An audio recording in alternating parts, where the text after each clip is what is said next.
அனைவருக்கும் வணக்கம். இந்த 2025ல சுக்கிர பெயர்ச்சி ரொம்ப விசேஷமா பார்க்கப்படுது. ஏன்னா சுக்கிர பகவான் இந்த வருடத்துல உச்சமாகுறாரு. மீன ராசியில சுக்கிர பகவானுடைய சஞ்சாரம் இருக்கும். மீன ராசியில சுக்கிரன் வந்து உச்சமாவாரு. சோ இந்த சுக்கிர பெயர்ச்சி ரொம்ப விசேஷமா பேசப்பட்டுட்டு வருது. இது நம்ம ராசி நம்மளுடைய நட்சத்திரத்துக்கு நல்லதை பண்ணுமா? எதன் வகையில ஃபேவரா இருக்கும், எதன் வகையில அன்ஃபேவரா இருக்கும் அப்படிங்கிற ஒரு டீப் அனலைஸை இந்த வீடியோ பதிவுல நம்ம பார்க்கலாம். அதுக்கு முன்னாடி சுக்கிரனுடைய தன்மை அப்படின்னு நம்ம பார்த்தோம்னாலே சுக்கிரன் வந்துட்டு ஒரு சுபத்துவமான கிரகம், மிக முக்கியமான சுபத்துவமான கிரகம். முக்கால் பங்கு சுபகிரகம், கால் பங்கு மட்டும் பாவகிரகம் அப்படிங்கிற ஒரு கான்செப்ட்ல வரும். இந்த சுக்கிரனை தான் வந்துட்டு இந்த சுபமான மங்களமான மாற்றங்களுக்கெல்லாம் முக்கியமா பார்ப்பாங்க. அதன் வகையில சுக்கிரன் வந்து உச்சமாகிறது ரொம்ப சிறப்பு, ரொம்ப விசேஷம் அப்படின்னு சொல்லப்படுது. அதே போல அது ஒரு ஒரு ராசிக்கும் ஒரு நட்சத்திரத்துக்கும் கொஞ்சம் வேரியேஷன் ஆகும். சில ராசிகளுக்கு பார்த்தோன்னா சுக்கிரன் வந்து கொஞ்சம் நெகட்டிவான இன்ஃப்ளூயன்ஸ் பண்ணக்கூடிய கிரகமா வரும். சில ராசிகளுக்கு பார்த்தோன்னா சுக்கிரன் வந்து ரொம்ப முக்கியமான ரோலை பிளே பண்ணக்கூடிய ஒரு கிரகமா வரும். ஸோ அது நம்மளுடைய ராசி நம்மளுடைய நட்சத்திரப்படி அது கொஞ்சம் வேரியேஷன் ஆகும். ஆனா இயற்கையா பார்த்தோம்னா சுக்கிரன் முக்கால் பங்கு சுபகிரகம் உடைய அந்த சுக்கிரன் உச்சமாகிறது ரொம்ப விசேஷம், ரொம்ப சிறப்பு. அதன் வகையில இந்த 2025ல பார்த்தோம்னா கரெக்டா ஜனவரி 28ல சுக்கிரன் வந்து கும்பத்திலிருந்து மீனத்துக்கு டிரான்சிட் ஆவார். மேலும் மே 27th வரைக்கும் மீனத்திலேயே இருப்பார். ஆகவே இந்த ஜனவரி 28ல இருந்து மே 27 எக்ஸாக்டா சொல்லணும்னாக்கா சுமார் ஒரு 119 நாட்கள் மீன ராசியில சுக்கிரன் சஞ்சாரம் செய்வார். இதுல வந்து இடையில ஒரு 43 நாட்கள் வக்ரத்துல இருப்பார். கரெக்டா மார்ச் 1ல இருந்து ஏப்ரல் 12 வரைக்கும் வக்ரத்துல இருப்பாரு. சோ அந்த காம்பினேஷனும் வருது. ஓவரால் அந்த ஒரு 119 நாட்கள் சுக்கிரன் உச்சமாகிறதுனால மேலும் வக்ரம் ஆகிறதுனால நம்மளுடைய ராசி நம்மளுடைய நட்சத்திரத்துக்கு எந்த மாதிரியான பலன்கள் கிடைக்கும் அப்படிங்கறது அந்த பதிவுல ரொம்ப டீடெயிலா கிளியரா நம்ம பார்க்கலாம். வீடியோவை ஸ்டார்ட் பண்றதுக்கு முன்னாடி நீங்க நம்ம சேனலை சப்ஸ்கிரைப் பண்ணாம இருந்தீங்கன்னா மறக்காம சப்ஸ்கிரைப் பண்ணிக்கோங்க. அப்படியே பக்கத்துல இருக்க பெல் சிம்பலை கிளிக் பண்ணிக்கோங்க. அப்பதான் நாங்க போற இது போல பயனுள்ள பதிவுகள் உங்களுக்கு உடனுக்குடனே நோட்டிபிகேஷனாக கிடைக்கும். இப்போ 12வது ராசி மீனம். மீனத்துக்கு இந்த சுக்கிர பெயர்ச்சி எந்த மாதிரியான பலன்களை கொடுக்க போகுது அப்படின்னு பார்த்தோம்னா மீன ராசியில சுக்கிரன் வந்து உச்சம் ஆவாரு. அதுலயும் சுக்கிரனை பொறுத்த வரைக்கும் நமக்கு வந்துட்டு ஒரு மறைவு ஸ்தானாதிபதி அப்படிங்கிற ரோலை பிளே பண்ணுவாரு. அதாவது 3ஆம் அதிபதி அஷ்டமாதிபதி அப்படிங்கிற ரோலை சுக்கிரன் வந்து நமக்கு பிளே பண்ணுவாரு. இந்த அஷ்டமாதிபதி ஜென்மத்துக்கு வருது ஒரு வகையில நல்லது. அஷ்டமாதிபன் ஜென்மத்துக்கு வந்து ஆயுள கொடுத்துருவார் அப்படிங்கிற மாதிரியான ஒரு கான்செப்ட் வரும். உடல் ஆரோக்கியத்துல பிரச்சனைகள் இருந்தாலும் அந்த பிரச்சனைகளுக்கு ஒரு நிவர்த்தி கிடைக்கும் அப்படிங்கிற ஒரு கான்செப்ட் கிளியர் ஆகும். இருப்பினும் அஷ்டமாதிபன் ஜென்மத்துல இருக்கிறது கொஞ்சம் குழப்பம். அது மட்டும் இல்லாம ராகு ஆல்ரெடி இருக்காரு. மேலும் மார்ச் 29ல சனி பெயர்ச்சி ஜென்மத்துல. அந்த காம்பினேஷன்லாம் அப்படியே கொஞ்சம் கொலாப்ஸ் பண்ணுது. இப்போ மீனத்துக்கு சுக்கிரன் வந்து ஜென்மத்துல இருக்கிறது நல்லதா கெட்டதா அப்படின்னு பார்த்தோம்னா பிளஸ் ஆர் மைனஸ் கேட்டகரியில தான் வரும். ரொம்ப சுபத்துவம்னு சொல்ல முடியாது. அதே சமயத்துல அந்த சுக்கிரன் வந்து ஜென்மத்துல இருக்கிறது டோட்டலா மைனஸ் அப்படின்னு சொல்ல முடியாது. பிளஸ் ஆர் மைனஸ் கேட்டகரியில வரும். ஓகே, இப்போ எதன் வகையில ஃபேவர் பண்ணும், எதன் வகையில நெகட்டிவான இன்ஃப்ளூயன்ஸ் பண்றது வாய்ப்பு இருக்கு. ஃபர்ஸ்ட் ஆஃப் ஆல் பார்த்தோம்னா பாசிட்டிவான விஷயத்தை பொறுத்த வரைக்கும் சுக்கிரன் ஜென்மத்துல இருக்கும்போது நிறைய சுப மாற்றங்களுக்கான அடித்தளத்தை அப்படியே ஒன் பை ஒன்னா நமக்கு கிரியேட் பண்ணிக்கிட்டே இருப்பாரு. ரொம்ப நாளா நமக்கு தடைப்பட்டு இருக்கிற விஷயங்கள் இப்ப அப்படியே கொஞ்சம் கொஞ்சமா ரீஸ்டார்ட் ஆக ஆரம்பிக்கும். ஜென்ம சனி இருக்கு, ஜென்ம ராகு இருக்கு அப்படின்லாம் நீங்க கவலைப்பட வேண்டாம். சுக்கிரன் ஜென்மத்துல இருக்கும்போது தடைப்பட்ட விஷயங்களை அப்படியே கொஞ்சம் கொஞ்சமா நகர்த்தி எடுத்துட்டு போகும். சுபமான விஷயங்களை செய்யறதுக்கு, சுபமான மாற்றங்களை செய்யறதுக்கு நம்ம தயாராகும். இந்த அடித்தளத்தை இந்த காலகட்டம் நமக்கு ஏற்படுத்தி கொடுக்கும். மேலும் சுக்கிரனுடைய பார்வை அப்படின்னு பார்த்தோம்னாக்கா நம்ம ராசிக்கு 7ஆம் இடத்துல பதியும். திருமண முயற்சிகள்ல நல்ல செய்தி வந்து சேரும். திருமணம் சார்ந்த அந்த முயற்சிகள்ல ஈடுபடுவோம். கேது 7ஆம் இடத்துல இருக்கு. அதே போல சனியுடைய பார்வையும் 7ஆம் இடத்துல இருக்கும். ஆகவே இந்த திருமண முயற்சிகள் சார்ந்த விஷயங்கள்ல கொஞ்சம் குழப்பம் குளறுபடி இருக்கதான் செய்யும். அதுல எந்த விதமான மாற்று கருத்தும் இல்ல.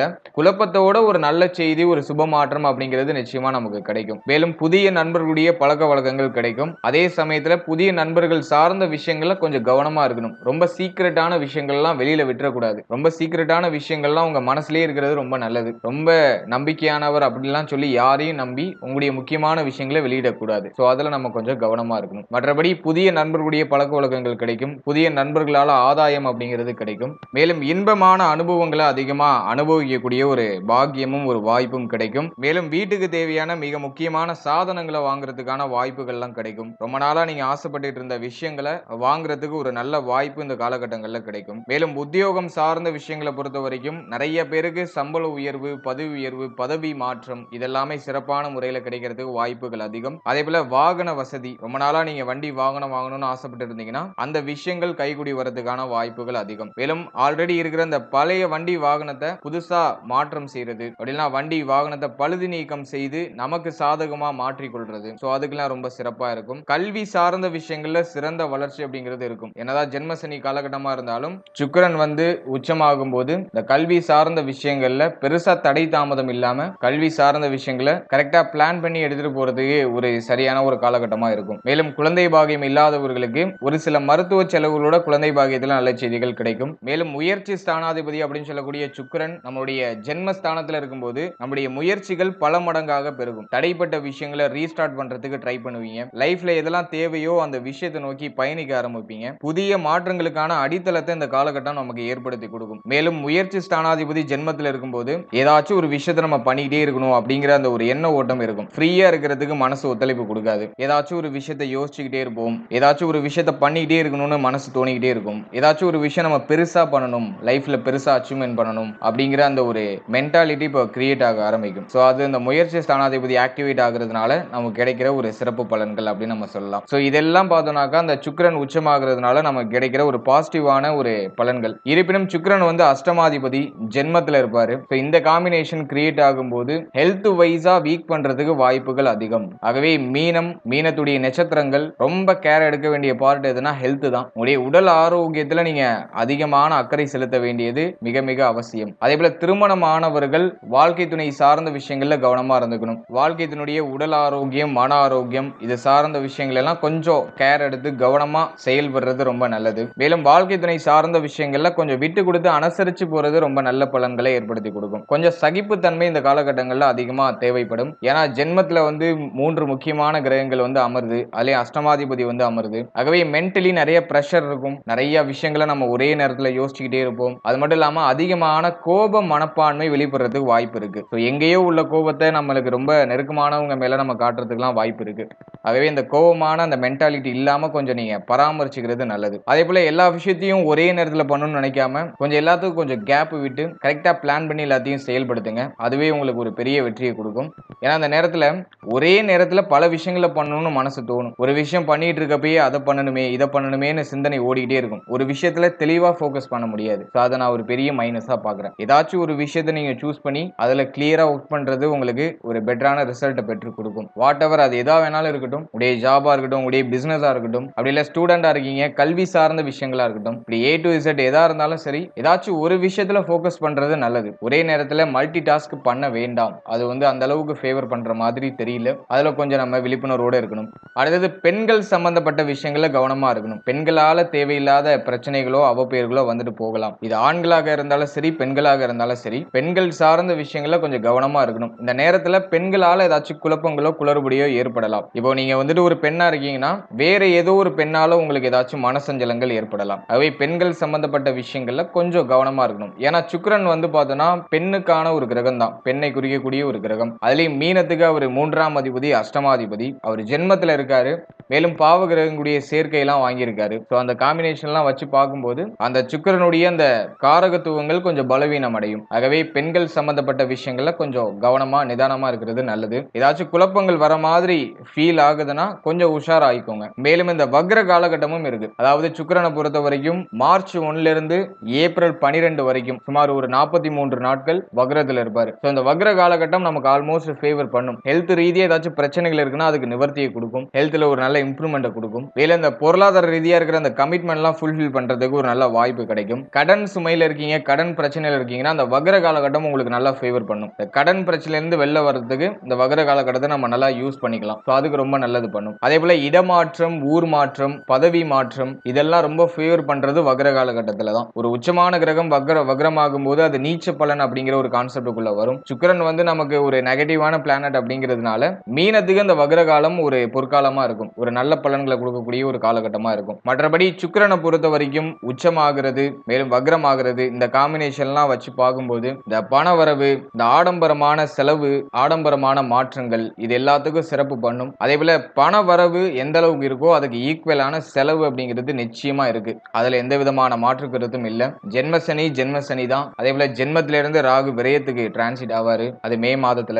குருவும் 3ல இருந்து 4க்கு போயிடுவாரு. சோ இந்த காம்பினேஷன்லாம் வச்சு பார்க்கும்போது எந்த அளவுக்கு பொருளாதாரம் ரீதியா வளர்ச்சி இருக்கோ அந்த அளவுக்கு செலவு அப்படிங்கிறது நிச்சயமா இருக்கும். அந்த செலவு மட்டும் கண்ட்ரோல் பண்ண முடியாது. நம்ம புத்தி சாதுரியத்தை பயன்படுத்தி ஒரு சரியான இன்வெஸ்ட்மெண்ட் பண்ணி வச்சுக்கிறது நல்லது. கையில பணமாவே வச்சுக்காம வரக்கூடிய பொருளாதாரத்தை ஒரு நல்ல விஷயங்களை இன்வெஸ்ட் பண்ணி அதை சேஃப்டி பண்றதுக்கு ட்ரை பண்றது ரொம்ப நல்லது. ஓவராலா அந்த சுக்கிர பயிற்சியை பொறுத்த வரைக்கும் நிறைய சுபமான மாற்றங்கள் இருக்கு. வாழ்க்கைக்கு ரொம்ப முக்கியமான ரொம்ப அத்தியாவசிய தேவைகள் எல்லாம் இந்த நேரத்துல நீங்க பூர்த்தி பண்ணுவீங்க. ஸோ அதெல்லாம் ரொம்ப சிறப்பா இருக்கு. ஆனா மென்டலி அதிகமா ப்ரெஷர் இருக்கும். அதுல எந்த விதமான மாற்று கருத்தும் இல்ல. அதிகமா யோசனை இருக்கும். அதிகமா மென்டலி கொஞ்சம் அஃபெக்ட் ஆகுற அந்த ஒரு சிச்சுவேஷன்ஸ் எல்லாம் அதிகமா நம்மள சுத்தி இருந்துகிட்டே இருக்கும். நம்ம ஏதாச்சும் ஒரு நல்ல விஷயம் பண்ணுவோம், நம்மள மூட் அவுட் பண்றதுக்குன்னு ஒரு 4 பேர் இருப்பாங்க. நம்ம ஏதாச்சும் ஒரு சுப விஷயத்தை பத்தி பேசிட்டு இருப்போம், அதுக்கு நெகட்டிவா நமக்கு கமெண்ட் அடிக்கிறதுக்கு ஒரு 2 பேர் இருப்பாங்க. ரொம்ப தூரம்லாம் போக வேணாம், நம்மள சுத்தியே இருப்பாங்க. அதுதான் அந்த பாவ கிரகங்களுடைய சேர்க்கை அப்படின்னு சொல்றது. அதாவது ராகு, சனி போன்ற கிரகங்கள் ஜென்மத்துல இருக்கு. அதுலயும் மார்ச் 29ல சனி உள்ள வந்துருவாரு, என்டர் ஆயிடுவாரு. சுக்கிரன் உச்சமாகி நல்ல பலன்களை கொடுத்துட்டு இருப்பாரு. நம்ம ஒரு நல்ல விஷயம் பண்ணலாம் அப்படின்னு ட்ரை பண்ணுவோம், அதை வந்து யார்கிட்டயாச்சும் ஷேர் பண்ணுவோம், அவங்க அப்படியே டக்குன்னு நமக்கு மூட் அவுட் பண்ற மாதிரி பேசுவாங்க. ஸோ அதெல்லாம் கொஞ்சம் அந்த மன சஞ்சலங்களை ஏற்படுத்துறதுக்கு வாய்ப்பு இருக்கு. மற்றபடி சுக்கிரன்